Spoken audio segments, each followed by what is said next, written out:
Last 2 minutes my dear friends, हम अपने सांसों के साथ जुड़े रहे हैं। Last 2 minutes.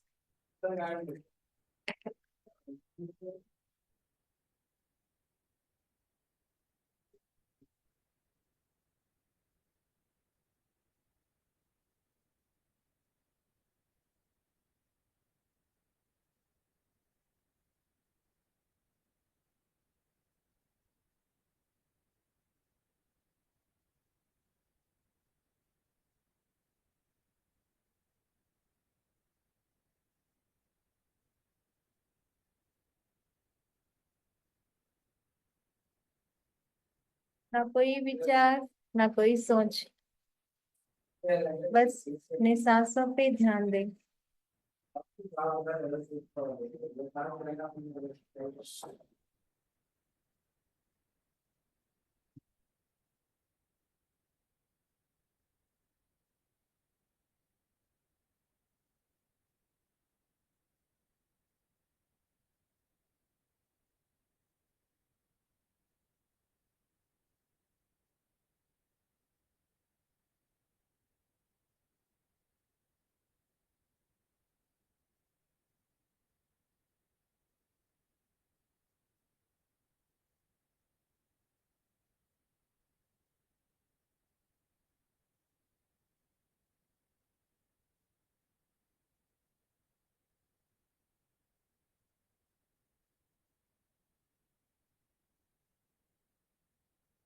Last 10 seconds.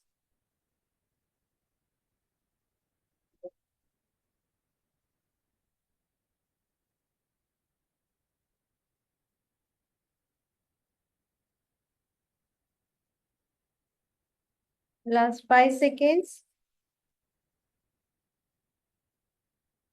धीरे से अपने दोनों हाथे अपनी आंखों पे रख लीजिए। 5 4 3 2 1। धीरे धीरे अपने आंखें खोलिए my dear friends.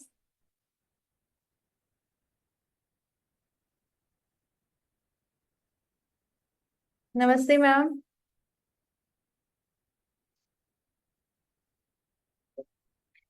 Vajjika foundation से निर्वाहित गुरुस्थान पत्री जी ध्यान लहर में आप सभी का स्वागत है माय डियर फ्रेंड्स। आज हमारे साथ सरोजा मल्लिकार्जुना मैडम है, सीनियर मास्टर। तो मैडम के बारे में आपको मैं कुछ बताना चाहती हूँ। मैडम ध्यान में कैसे आए। तो दो मैडम सरोजा मल्लिकार्जुना मैडम आंध्रा से हैं, बेसिकली कर्नाटका। तो उनके उनकी शादी आंध्रा में हुई थी। तो मैडम को तेलुगु, हिंदी, कन्नड़, मराठी और इंग्लिश ये सभी लैंग्वेजेस आते हैं। तो 2021 में प्रेमनाथ सर से उनका ध्यान का परिचय हुआ था। तो परिचय होने के बाद मैडम बहुत जैसे हिमालयन गुरुस, बुद्धास मांग्स, तो उन सभी के वहां पे उन्होंने ट्रैवल किया है उन मांग्स के साथ। और जब 2022 में बुद्ध पूर्णिमा पिरामिड वैली में पत्री जी सर से मुलाकात हुई थी। तो उनके एक्सपीरियंस शेयर किए थे सर से। और उनका लाइफ पर्पस उन्हें मालूम हो गया है, और तब से मैडम ध्यान और ध्यान प्रचार करना शुरू कर दिया है। अभी मैंने बताया कि मैडम तेलुगु, हिंदी, कन्नड़, मराठी और इंग्लिश, तो सभी भाषाओं में ऑफलाइन और ऑनलाइन में उन ध्यान प्रचार करती हैं, और सज्जन संगति करती हैं, स्वाध्याय करती हैं। तो आज हमारे साथ मैम है। तो मैम के हु इज गुरु, गुरु कौन है, आज उनका टॉपिक है। तो आज हम उसके बारे में हम मालूम करेंगे मैडम के साथ। Ma'am, over to you. Thank you. Thank you. बहुत बहुत धन्यवाद आप सभी का मुझे ये प्लेटफॉर्म देने के लिए। आत्म बंधुओं को आत्म प्रणाम है। एंड हार्टी वेलकम, आप सभी का स्वागत है।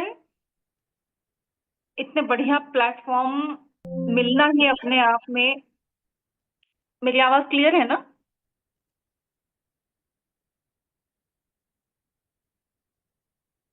मेरी आवाज क्लियर है? ओके। तो हमें इतना बढ़िया प्लेटफॉर्म मिलना अपने आप में ही हमारे लिए बहुत बड़ा एक ब्लेसिंग है, क्योंकि दुनिया भर का ज्ञान हम पूरे लाइफ लेते रहे हैं, जीवन भर यही हो रहा था। लेकिन हमेशा हमारे मन में प्रश्न होता था कि क्या हम सही राह पर हैं। अगर आप आध्यात्मिक राह पर हैं तो हमेशा आपके मन में ये विचार जरूर आएगा कि क्या मुझे सही गुरु मिले हैं, या फिर मुझे और सीखना, सही गलत बताने वाला कोई गुरु है या नहीं है। तो ये हमारे अंदर का प्रश्न हमेशा ही रहता है। तो मैं हर मौके पे दिल से ब्रह्म ऋषि पितामह डॉक्टर सुभाष पत्री सर और ऐसे कई एस्ट्रल मास्टर्स जो हमारे साथ रहते हैं, हमें बहुत सारा ज्ञान देते हैं, उन सभी का स्मरण करते हुए और हृदय से उनका धन्यवाद करते हुए मैं उस गुरु तत्व के बारे में दो शब्द अपना एक्सपीरियंस और अपना विचार में व्यक्त करना चाहूंगी, जो मैंने पत्री सर के कॉन्सेप्ट से सीखा है और कई किताबों को पढ़ने के बाद जो समझ में आया है। तो गुरु कौन है? एक्चुअली एक कहावतें होती है कि जीवन में हर एक इंसान को एक गुरु बनाना चाहिए। तो हम क्या करते हैं कि बस गुरु बनाना चाहिए, इस वजह से हम गुरु बना लेते हैं। लेकिन ऐसा है कि एक गुरु हमें नहीं बनाना चाहिए। When the student is ready the master appears, ऐसा एक चाइनीज प्रोवर्ब है, बहुत सुंदर प्रोवर्ब है ये, कि when the student is ready the master appears. जब हम तैयार होते हैं तब मास्टर खुद ब खुद ढूंढते हुए हमारे पास आते हैं, हम ढूंढते हुए नहीं जाते हैं। क्योंकि हम में वो ज्ञान ही नहीं है, गुरु को पहचानने का ज्ञान ही नहीं है, तो हम गुरु को कैसे ही जानेंगे और कैसे पहचानेंगे और कैसे चुनेंगे। तो मैं खुद अपना एक एक्सपीरियंस के साथ मैं बात करती हूँ हमेशा, कोई भी कॉन्सेप्ट है, क्योंकि मेरा जीवन बहुत ही सुंदर रहा है और मेरी जर्नी और ज्यादा सुंदर रही है। तो हमारे जो कास्ट के थे ना हम, तो उसमें कहा जाता था कि गुरु कोई नहीं है, आप ही अपने गुरु। तो वो मेरे अंदर इतने बहुत ही डीपली बैठ गया था। उसके बाद में जब और किताबें पढ़ने लगी कि नहीं भाई, जीवन में एक गुरु होना चाहिए, एक गुरु व्यक्ति रूप में होना चाहिए जो आपको गाइड करेगा। लेकिन मेरा मन मानता ही नहीं था। मैं बहुत गुरुओं के पास गई हूँ, बहुत आश्रमों में गई हूँ, बहुत साधनाएं की है, बहुत अच्छे गुरु मिले हैं, भगवान स्वरूप मिले हैं मुझे। फिर भी मन से मैंने कभी उनको अपना गुरु नहीं माना। हमेशा एक शक की तलवार से ऊपर लटकती रहती थी कि वहां पे मतलब जो बातें मुझे मैच नहीं करती थी मेरी फ्रीक्वेंसी को, तो मैं सोचती थी कि अंधविश्वास से तो मैं गुरु को नहीं मानूंगी।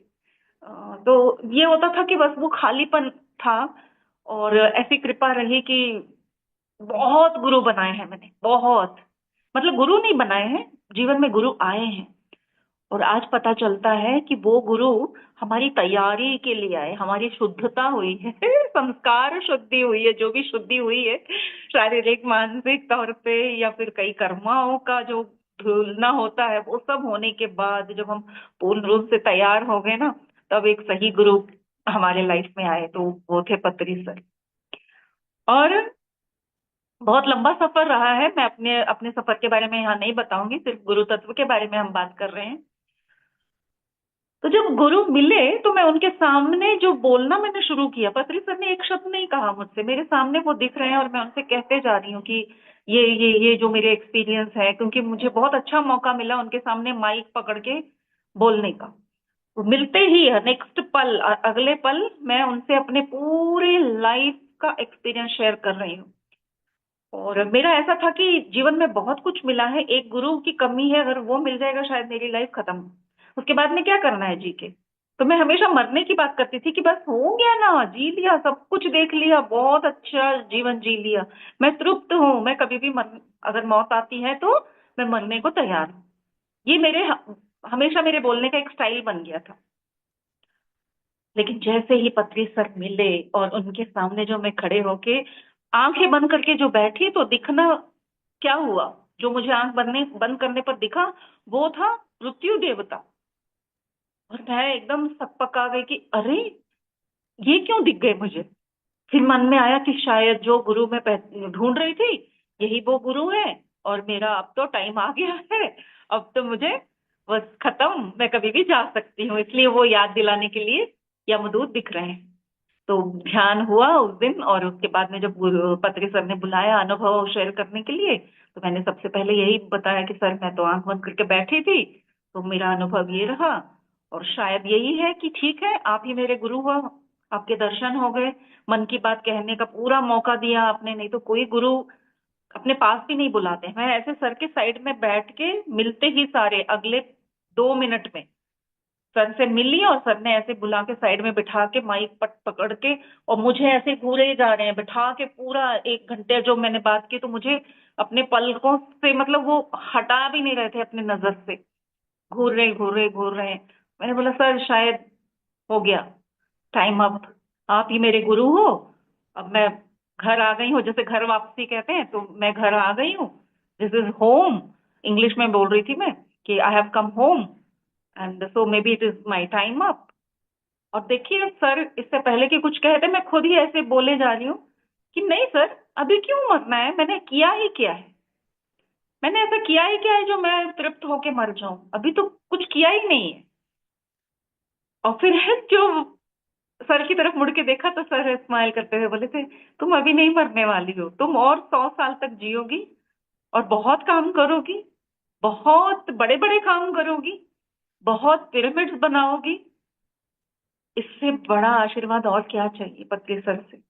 तो पहले उनके मेरी तरफ वो शब्द थे कि you are going to live more than 100 years, you are going to do great job, and you are going to build many many pyramids.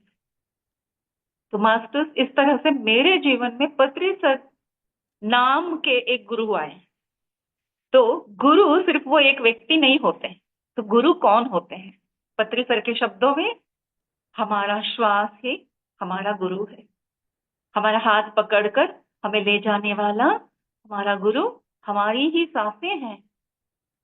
हमारी सांसों के साथ अगर हम रहते हैं तो वो हमें एक एक अलग ज्ञान देता है, जिस ज्ञान की इच्छा से हम मानव जन्म लेते हैं। ये गुरु बाहर कुछ नहीं दिखाता है, वो हमें अंदर ले जाकर हमारे सत्य से दर्शन करवाता है।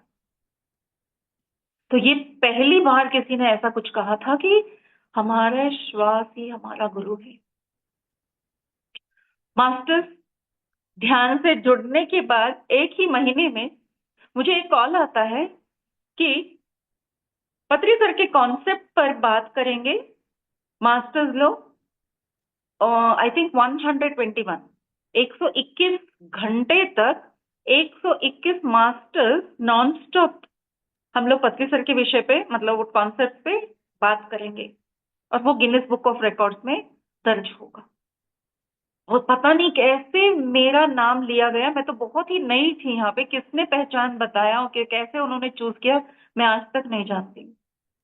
तो जब मुझसे पूछा गया कि क्या आप भाग लोगी, तो मैंने कहा इससे बढ़िया क्या है कि गिनीज बुक ऑफ रिकॉर्ड, और वो भी पत्री सर के कॉन्सेप्ट। मैंने हाँ किया, और जानते हैं मुझे कौन सा टॉपिक मिला? वही टॉपिक जो आज मैं बोल रही हूँ, गुरु कौन। तो गुरु पर बोलने के लिए कहा गया था। तो जब मैंने गुरु पर कहने के लिए तैयारी की, पत्री सर ने तो इतना ही कहा कि अपने श्वास पे ध्यान दो, वही आपका गुरु है, वही ले जाएगा। लेकिन अभी तो मुझे बोलना 1 घंटा है, तो मैं क्या बोलूंगी? क्योंकि पत्री सर ने शब्दों पर जोर नहीं दिया, ज्ञान पर दिया कि आंखें बंद करो और खुद समझो, बस वही है। कोई भी यहाँ पे आपको स्पून फीडिंग नहीं कर रहा है कि यही बातें हैं, यही सत्य है, ऐसा यहाँ पे होता ही नहीं है। इस वजह से ही मैं पीएसएसएम से जुड़ी, क्योंकि ये एक्चुअली आपको रियल स्टूडेंट बनाता है। एक सही विद्यार्थी वो है जो खुद ब खुद अन्वेषण करके बातें सीखता है। ये नहीं है कि किताबी ज्ञान दे दिया, रट रट के लिख दिए, एग्जाम लिखा, जो ने बताया हमने एग्जाम में लिख दिया तो पूरा हमको स्कोरिंग मिल गया, ऐसा कुछ नहीं। तो मास्टर मैं बताऊं आपको, मेरी बिल्कुल तैयारी नहीं हुई थी, और जब पहले दिन एक रिहर्सल हुआ, मैंने आंख बंद करके ध्यान में बैठ गई और मैंने बोला पता नहीं सर बोलूं तो मैं क्या बोलूं, आप मुझे बस बता दो। कुछ नहीं समझ में आया ध्यान में, लेकिन जैसे ही माइक ऑन करके बोलने लगी माँ से, तो परम गुरु जो है, गुरु परंपरा में सबसे उच्च गुरु जिनका नाम लिया जाता है वो है दत्तात्रेय महाराज। तो दत्तात्रेय, गुरु दत्तात्रेय जी का जैसे ही मेरे सामने पिक्चर आया, मैं एकदम शॉक हो गई कि देखो कैसे गाइडेंस मिल रहा है इस ध्यान की वजह से। क्या बोलना है इमीडिएटली आपको आ गया सामने।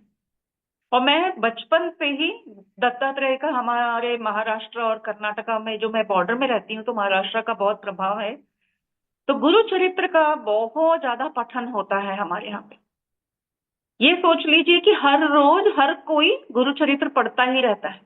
और मेरे दादाजी हर पल उनके, एक आर्म चेयर था, जैसे वो रिलैक्सिंग चेयर होता है, यहाँ पे आर्म रेस्ट होता था, वो 98 के थे जब उन्होंने बॉडी वेकेट किया। तो लास्ट मोमेंट तक वो या तो गुरु चरित्र पढ़ रहे होते या फिर शिवाष्टकम, रुद्र रुद्र रुद्र पढ़ रहे होते।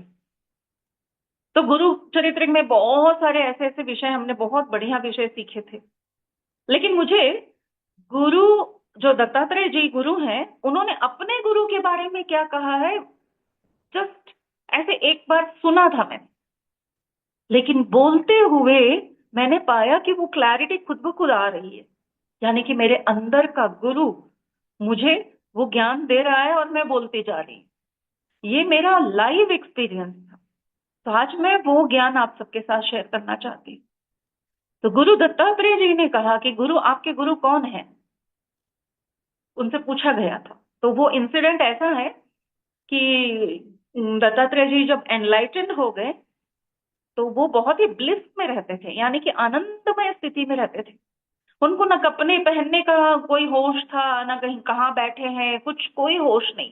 हमेशा मुस्कुराते हुए जंगलों में घूम रहे हैं नंगे, न कपड़े ओढ़े हैं, न लंगोट है, कभी लंगोट होता तो कभी नहीं होता, इतना मग्न होके घूमते रहते। तो एक बार ऐसा हुआ कि वो जंगल के रास्ते में ऐसे सिर, पेड़ के नीचे ऐसे हाथ, अपने सिर के नीचे हाथ लगाकर ऐसे लेटे हुए हैं, पैर पे पैर डाल के। उनके सामने से एक राजा का जुलूस निकला, मतलब वो शिकार करने के लिए आए हुए थे।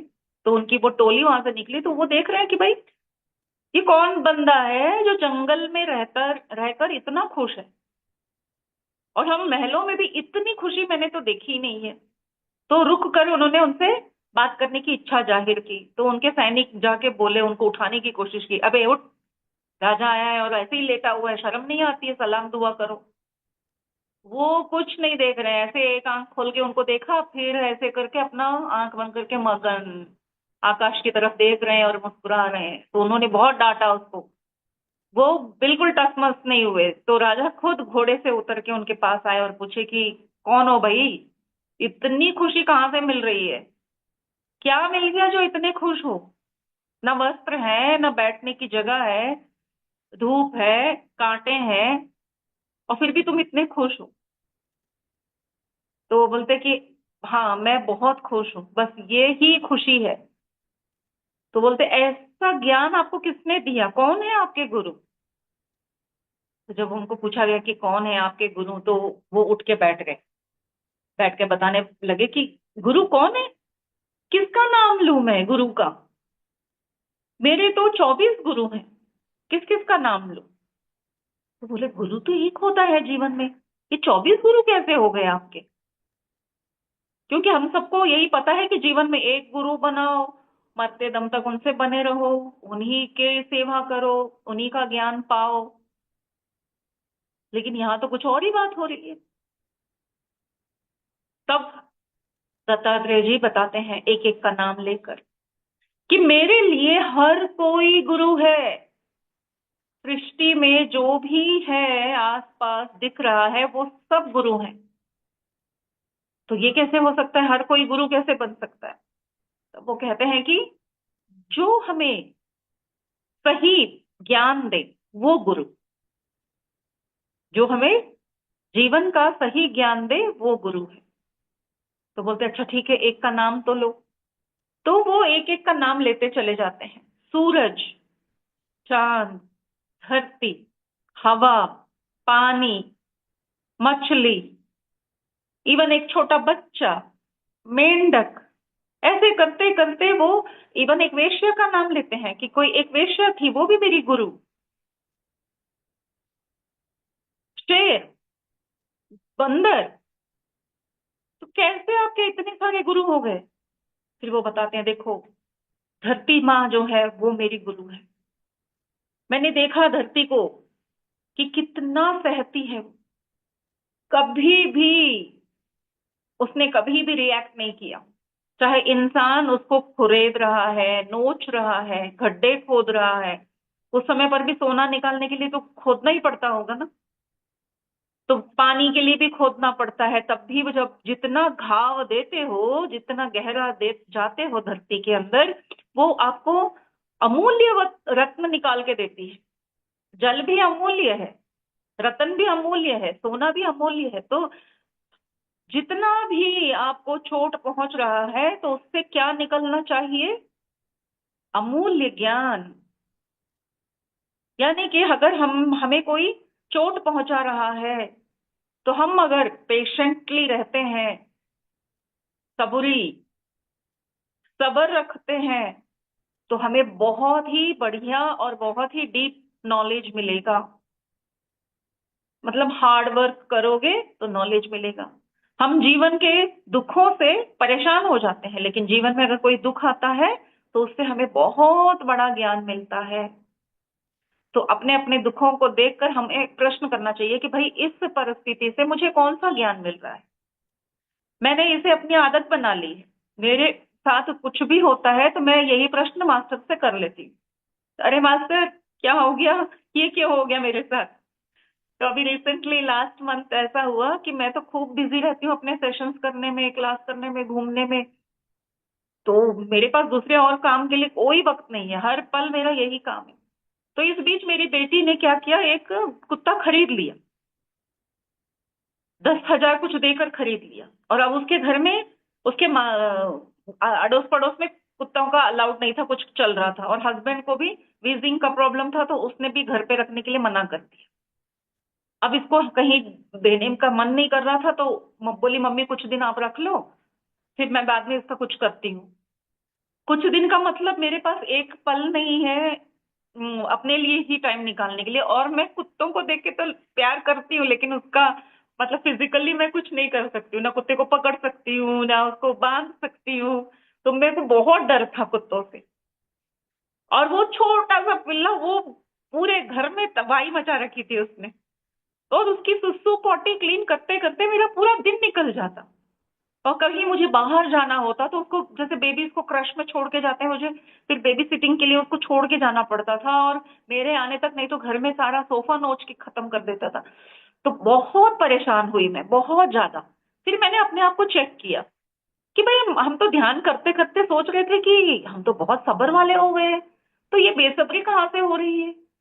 तो मास्टर्स आपने क्या सिखाने के लिए मेरी लाइफ में ये कुत्ता भेज दिया आपने। और फिर मास्टर्स ने रोज रोज एक एक पन्ना ऐसे खोला और ऐसे ऐसे विजडम मुझे मिली। तो देखने का अगर नजरिया बदलेंगे तो हर जगह से हमें जो नॉलेज मिल रही है वो क्लैरिटी से मिलेगी। तो उससे मैंने क्या नॉलेज लिया वो कभी और मैं बात करूंगी आपसे। सच कहती हूँ, मुझे एक किताब लिखने का इंस्पिरेशन मिला उससे। इतनी नॉलेज मिली मुझे एक जस्ट एक डॉगी के हमारे घर में आने से। यहाँ तक कि मैंने उसके नाम का चैनल भी शुरू कर लिया। मैं एक यूट्यूबर हूँ, तो मेरे ऑलरेडी 2-3 चैनल थे, तो मैंने उसके नाम का भी एक चैनल शुरू किया। और हर पल मैं उस टेंशन को टेंशन की तरह ना लेकर उसको एंजॉय करना शुरू किया मैंने। तो मैं क्लास भी कर रही होती तो एक कैमरा हमेशा रहता कि अगर वो कोई कुछ बदमाशी कर रहा है या कुछ बहुत ही सुंदर तरीके से खेल रहा है तो मैं उसको बस वीडियो बनाती रहती। खाना बनाते बनाते भी मैं राइट हैंड से बना रही होती तो लेफ्ट हैंड से उसका शूटिंग कर रही होती कि कहीं भी दिख जाएगा, कहीं कुर्सी पर चढ़ रहा है तो उतर रहा है, तो क्यूट से होते हैं वो। तो देखिए हमने क्या सीखा, सब्र रखना सीखा।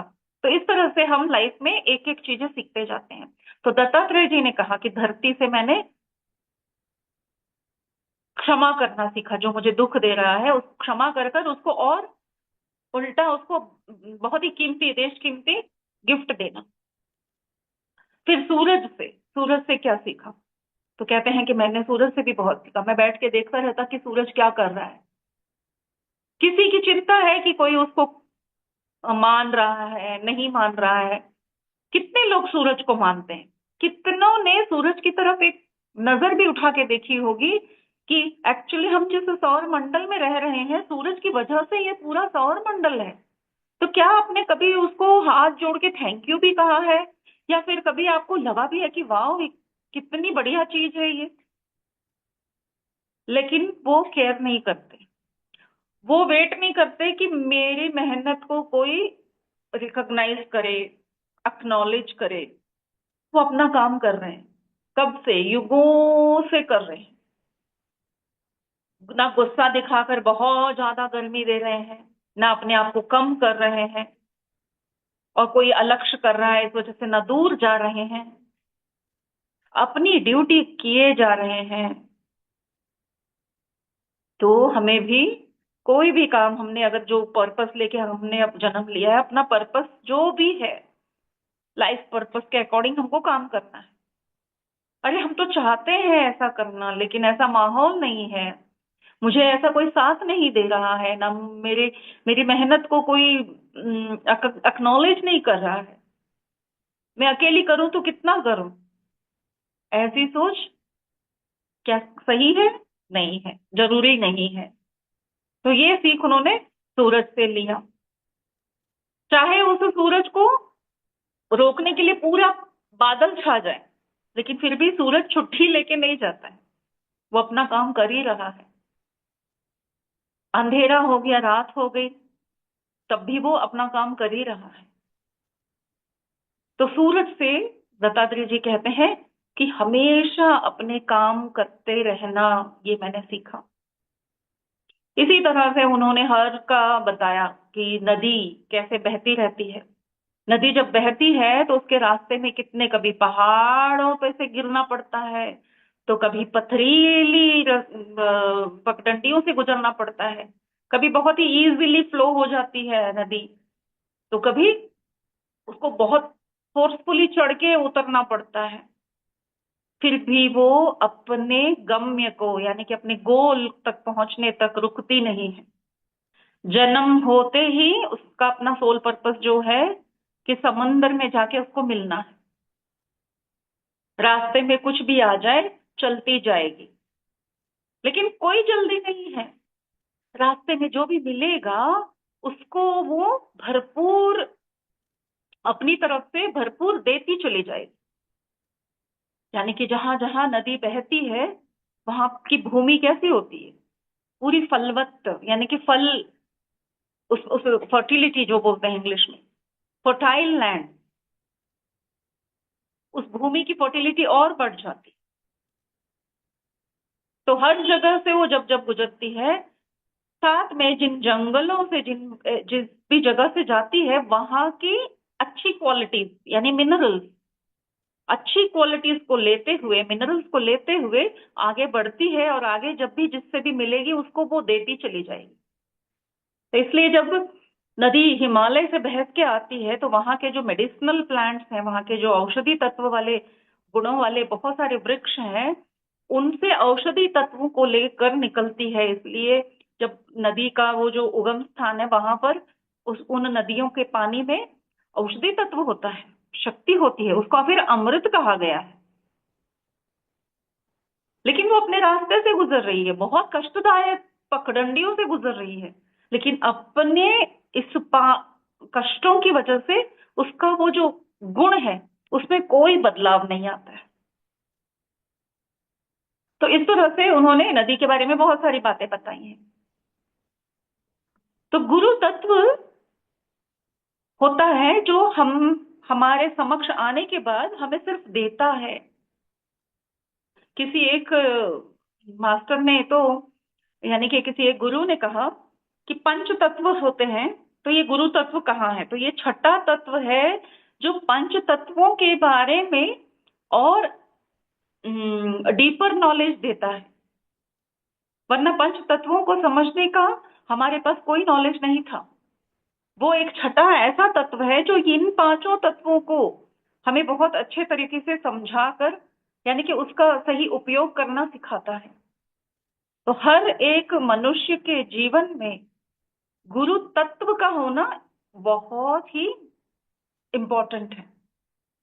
तो गुरु हमें व्यक्ति रूप में मिले या ना मिले, हम सीखते चले जाएं, क्योंकि वो तत्व कहाँ है? हमारे ही अंदर है। जैसे हम पंच तत्वों से बने हैं, इन पंच तत्वों का रूलिंग तत्व है गुरु तत्व। तो गुरु तत्व यानी सीखते चले जाना। तो हर चीज से सीखो। जैसे एक स्पाइडर, स्पाइडर को क्या कहते हैं? मकड़ी। मकड़ी को देखिए, हमेशा कोई ना कोई काम करता ही रहता है, मतलब जाल बुनता ही रहता है, बुनता ही रहता है। मधुमक्खी हमेशा वो अपना काम करता रहता है, मधु इकट्ठा करना। वो अपने लिए नहीं कर रहा है। मधु,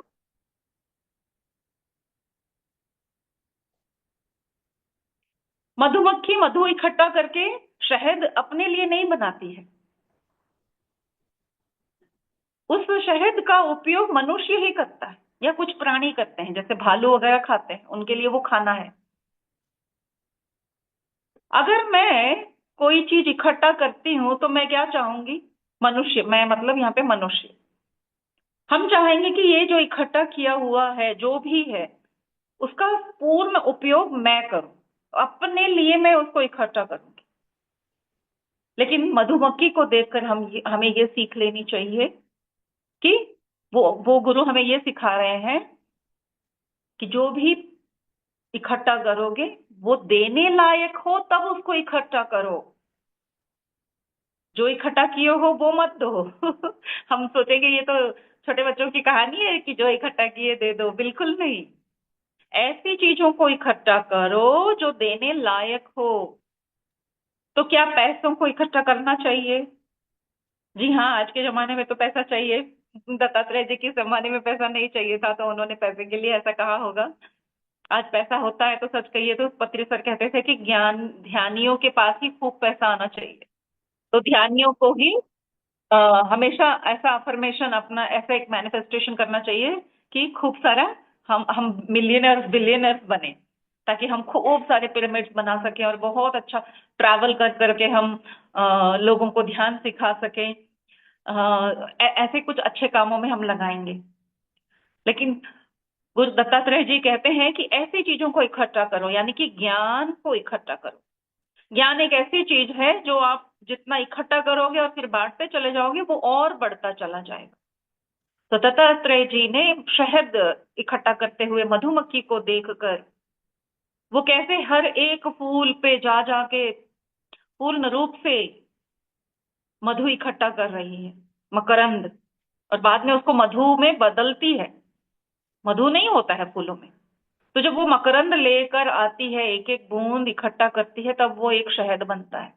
तो इसी तरह से हमें हर जगह से ज्ञान लेना चाहिए, और ज्ञान को इकट्ठा करके, यानी कि इकट्ठा करने का मतलब होता है उसको कॉन्टेम्पलेट करना। तो जब कॉन्टेम्पलेट हम खुद अकेले बैठ के करते हैं या ध्यान की स्थिति में करते हैं, तो हमें उसका असली तत्व निकल के आता है। जैसे मकरंद लेके आए हैं, तो मकरंद आपने फूलों में देखा होगा, सिर्फ वो द्रव रूप में होता है, पानी के रूप में होता है। लेकिन जब उसको इकट्ठा करके रखते हैं, तब वो एक ऐसी चीज बनती है जिसका एक्सपायरी डेट ही नहीं है। शहद कभी खराब नहीं होता है, युगों युगों तक नहीं होता है। तो एक ऐसी चीज बन जाती है। इसी तरह से हमें ऐसे ज्ञान को इकट्ठा करना चाहिए जो मतलब कभी खराब ना हो, यानी कि उससे कोई हानि ही नहीं होगी। युगों युगों तक वो ज्ञान जितना बढ़ता जाएगा, वो उतना वैल्यूबल, उतना कीमती ही बना रहेगा। अब यहाँ पे दत्तात्रेय जी ने इवन एक बच्चे के लिए भी बोला कि मेरा गुरु, एक छोटा सा बच्चा भी मेरा गुरु था। तो वो राजा पूछते हैं, बच्चा कैसे तुम्हारा गुरु हुआ? तो उसने क्या सिखाया आप? तो अगर हम एक छोटे से जब नवजात शिशु को देखते हैं, तो उसका स्वरूप कैसा होता है? क्या उसको किसी बात की चिंता है? अगर वो भूखा भी है, एक्चुअली पेरेंट्स ज्यादा चिंता करते हैं, उसको हैबिट डाल देते हैं कि समय समय पर दूध पिलाना है। वरना जब एक बच्चा पैदा होता है, उसको खाने का कोई होश नहीं होता है। हम सोचते हैं बच्चा पैदा हुए होते ही रो रहा है तो माँ का दूध पिला दो।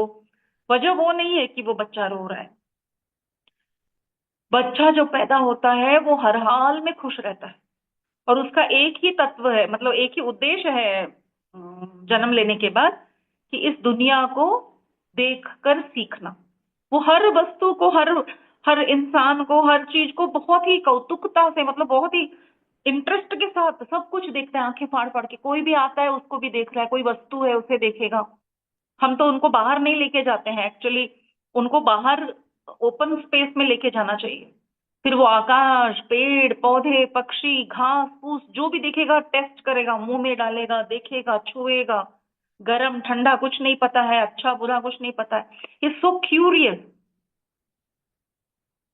और सिर्फ सीखना सीखना समझना, देखना सीखना समझना, यही कर रहा है बच्चा।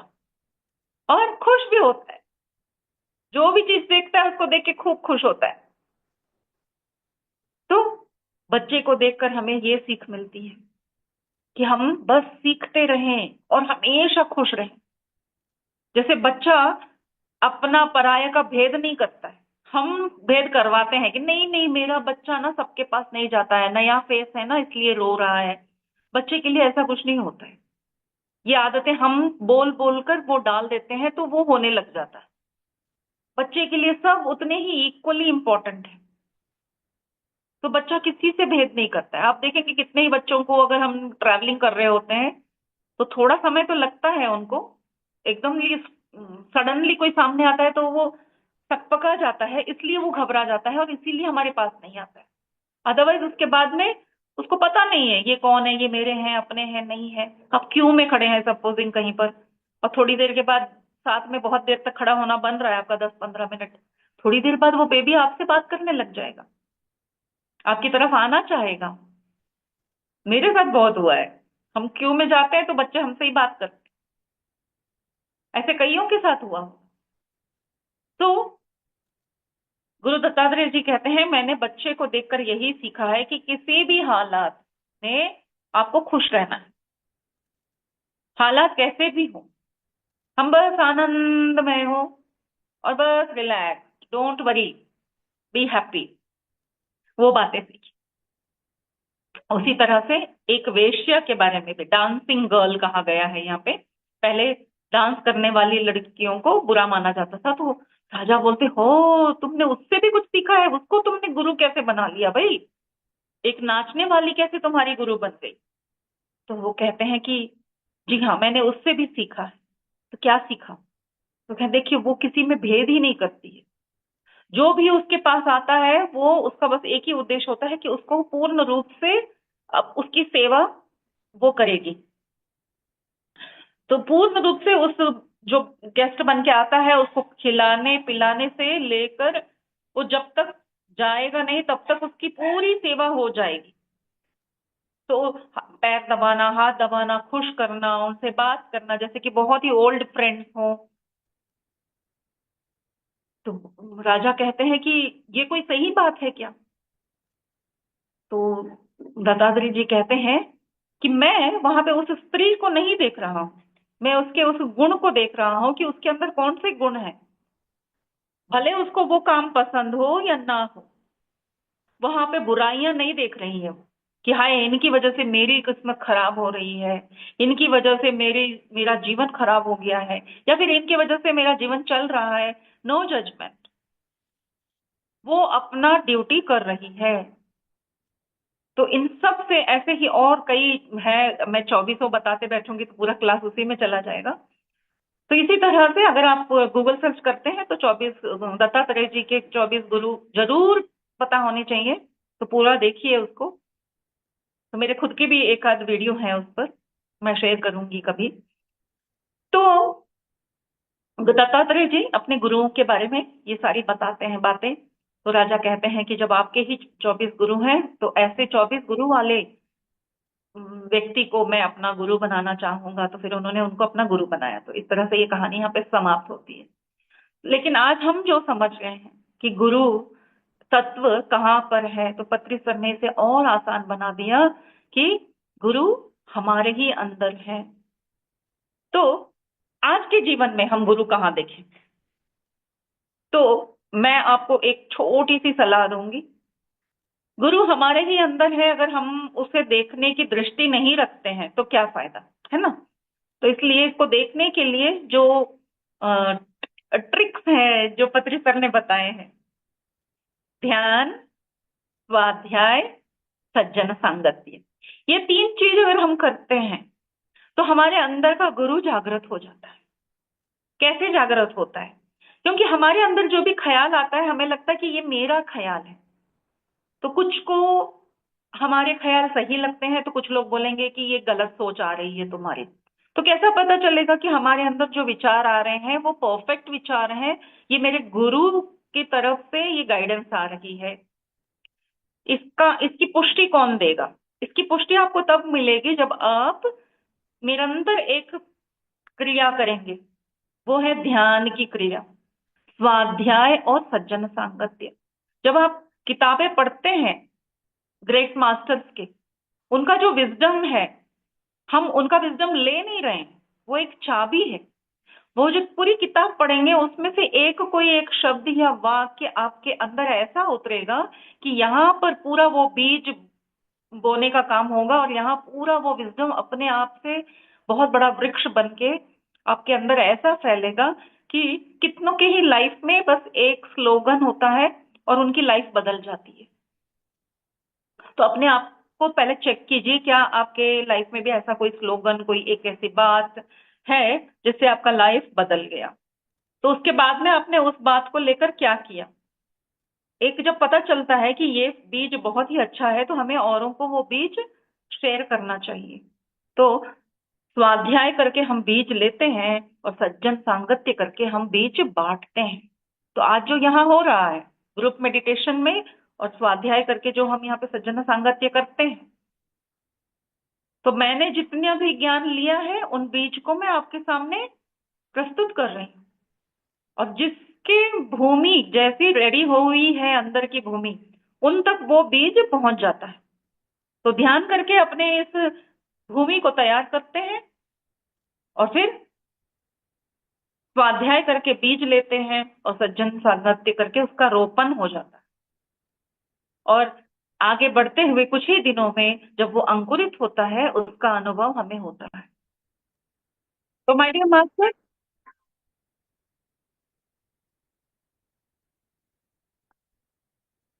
आज का विषय यही था कि गुरु कौन है, इसे कैसे पहचाने। हम ये नहीं कह रहे हैं कि आपके लाइफ में दूसरे कोई गुरु ना हो। जैसे अगर आपने किसी की दीक्षा ले रखी है तो आप अभी असंजम में होंगे कि अब मैं क्या करूं, कि उनको फॉलो करूं या ना करूं। कभी भी व्यक्ति पूजन मत कीजिए।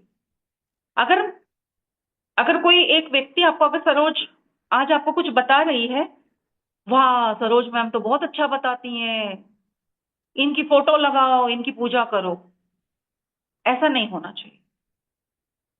तत्वों को हमें समझना है। गुरु तत्व स्वरूपी है, व्यक्ति स्वरूप बिल्कुल नहीं है। व्यक्ति स्वरूप कोई गुरु नहीं होता है, सबने तत्व की ही बात की है। क्योंकि सृष्टि में व्यक्ति स्वरूप कुछ है ही नहीं। स्वयं जिसको हम भगवान कहते हैं वो भी भगवत स्वरूप नहीं होता है, भगवत तत्व होता है, और उस तत्व से ही सृष्टि हुई है। तो गुरु भी एक तत्व है, और एक ऐसा तत्व जो भगवत तत्व से भी बड़ा है। तो अगर भगवत तत्व से भी गुरु तत्व बड़ा है, यानी कि विजडम, गुरु तत्व का मतलब होता है विजडम, ज्ञान। ज्ञान ही तो हमें बताएगा कि भगवान कौन है और क्या है, कैसा है। तो इसलिए ज्ञान सबसे ऊंचा है। तो इस तत्व को जागृत करना हमारा धर्म है, और हम कई जन्मों से इस तत्व के साथ जुड़े होते हैं। तो जिस भी जन्म से हमने जो भी ज्ञान प्राप्त किया है, वो तत्व रूप में हमारे अंदर होता है। जब हमारा एक मटेरियलाइज्ड फॉर्म बनता है, सभी तत्वों को मिलाकर 5 तत्व से एक शरीर बनता है, और गुरु तत्व उसे जोड़ के रखता है। हमारे शरीर के अंदर के इस 5 तत्व को कैसे एक दूसरे के साथ एक बैलेंस मेंटेन करके रखना है, ये ज्ञान कौन दे रहा है उनको? अग्नि तत्व है, जल तत्व है, वायु तत्व है, सभी तत्व हमारे अंदर है, लेकिन इस रूप को देना है, इस तरह के ऑर्गन्स बनने हैं, इसके अंदर का मेटाबॉलिज्म ऐसे बनना है, दो चीजें ऐसे जुड़ेगी, जैसे वाटर जो है पानी का H2O जो फॉर्मूला है वो इसका तत्व है कि दो H2 चाहिए और ऑक्सीजन एक चाहिए, दो हाइड्रोजन के आयन चाहिए और एक ऑक्सीजन चाहिए। तो इन तीनों को ही जुड़ने से पानी बनता है, वो एक अपने आप में एक ज्ञान है। तो वही है गुरु तत्व, जो ज्ञान देता है उन सेल्स को, हाइड्रोजन एटम्स को, कि आपको ऐसे जुड़ना है, अपने आप को ऐसे जोड़ के रखोगे तो वो फायदेमंद बनेगा। इस तरह से पूरी सृष्टि में सिर्फ और सिर्फ गुरु तत्व ही है, ज्ञान तत्व, गुरु तत्व यानी ज्ञान तत्व। तो मास्टर्स बहुत बहुत अच्छी किताबें पढ़िए, कोई भी मास्टर्स हो उनकी किताब आपके हाथ लगती है, स्पेशली आप अगर शुरुआत कर रहे हैं तो पत्री सर के वीडियो देखकर देखिए कि उन्होंने कौन से बुक पढ़ने के लिए कहा है, तो वहां से शुरुआत कीजिए। तो उस तरह की किताबें अगर आप पढ़ते जाएंगे तो आपके अंदर के गुरु तत्व को आप जागृत करेंगे। तो गुरु कोई गुरु नहीं है, यहाँ तक कि आप पत्री सर को भी गुरु नहीं कहते हैं, हम उनका नाम लेकर पत्री सर कह रहे हैं। हम ये नहीं कहते कि मेरे गुरु ने कहा, उन्होंने खुद कहा कि मैं किसी का गुरु नहीं हूं भाई, अपने अपने गुरु को पहचानो। उसके पहचानने का तरीका मैं आपको बताऊंगा, क्योंकि मैंने पहचान लिया है, मैंने जान लिया है। तो मास्टर्स अब आपके ऊपर है कि आप किसी को फिजिकल रूप में गुरु चाहते हैं या फिर उनके बताए हुए तत्वों को आप लेते चले जाएंगे, ये आप एज अ स्टूडेंट आपकी मर्जी है। तो आज के लिए हम इतना ही डिस्कस करते हैं। तो बहुत ही मैं आभारी हूँ आप सभी का, और इस चैनल का भी विशेष रूप से कि मुझे ये मौका मिला। और सविता मैडम जी कर रही हैं ये चैनल आंध्र प्रदेश से, तो मुझे बहुत ही अच्छा लगा कि वो चाहती हैं कि यहाँ के जो हिंदी स्पीकिंग मास्टर्स हैं उन तक ये ज्ञान पहुंचे। तो आपका चैनल खूब बढ़िया चले, और पूरे देश में क्या विदेश में भी जो हिंदी स्पीकिंग मास्टर्स हैं उन तक ये ज्ञान पहुंचे, आपका चैनल पहुंचे। और कई मास्टर्स यहाँ पे आइए, अपना जो भी आपने ज्ञान संचित किया है उसको यहाँ पे हमारे साथ शेयर कीजिए, अपने गुरु तत्व को जागृत करके। तो थैंक यू वेरी मच, आप लोगों ने अपना समय भी दिया यहाँ पर, उसके लिए भी दिल से, तहे दिल से आभार आभार आभार। Thank you thank you thank you. Thank you madam, thank you so much. को इस गुरु के बारे में बहुत अच्छा ज्ञान दिया मैडम। हमारा गुरु हमारा श्वास ही है। हम बाहर देखते गुरु किधर है बोल के, बट हमारा श्वास ही है हमारा गुरु बोल के। कब मेडिटेशन करते वो अब समझ में आते, गुरु है हमारा श्वास ही हमारा गुरु, को ही नहीं गुरु बोल के। बहुत अच्छा ज्ञान दिया मैडम। Thank you. आपका गुरु हमारा अंदर ही है। हमारे अंदर ही है। हाँ, डेली स्वाध्याय करना, सज्जन संगत करना, ध्यान करना, वो तीन खड़े तो हमको समझ में आते। ओके मैडम, थैंक यू, बहुत अच्छा ज्ञान दिया। Thank you. Okay ma'am.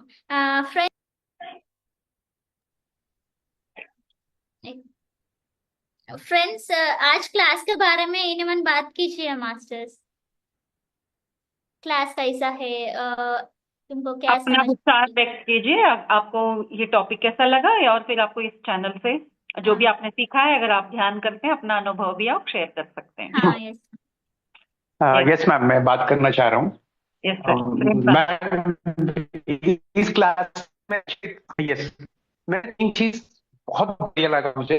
तो पहली बात है, आपने गुरु एक्चुअली स्टार्टिंग में बताया था, गुरु को पहचानने लाइक वो शिष्य नहीं होता, क्योंकि उतना मेच्योर नहीं होता। गुरु अपने आप जैसे रेडी, मतलब शिष्य जैसे रेडी हो जाएगा वो गुरु को अपने आप पहुंच जाता है। ये तो बहुत स्ट्राइकिंग पॉइंट था। और इसके साथ साथ आपने ये भी बताया, गुरु को फिजिकल फॉर्म में ना देखे, वो तत्वों में होता है। ये एक्चुअली बहुत स्ट्राइकिंग था मुझे। सेकंड पॉइंट आपने एक और बताया, जो भी अपने लाइफ में कठिनाइयां आते हैं वो हमें कुछ सिखाने का जो प्लेटफॉर्म है, मतलब हाँ, ये चीज भी मुझे बहुत मतलब यूनिक लगा। हाँ यार, इस तरह का मैंने कभी सोचा ही नहीं। और तीसरी बात, आपने ये दत्तात्रेय मास्टर का अपने जो 24 गुरुज के बारे में एक्सप्लेन किया, हर एक का ये क्वालिटी मैंने देखा, तो वो चीज यूनिक है। मतलब मैंने एक्चुअली दत्तात्रेय साहब मास्टर के बारे में ज्यादा जानकारी नहीं था, लेकिन अभी मुझे थोड़ा ये एंथुजियाज्म लग रहा है। ये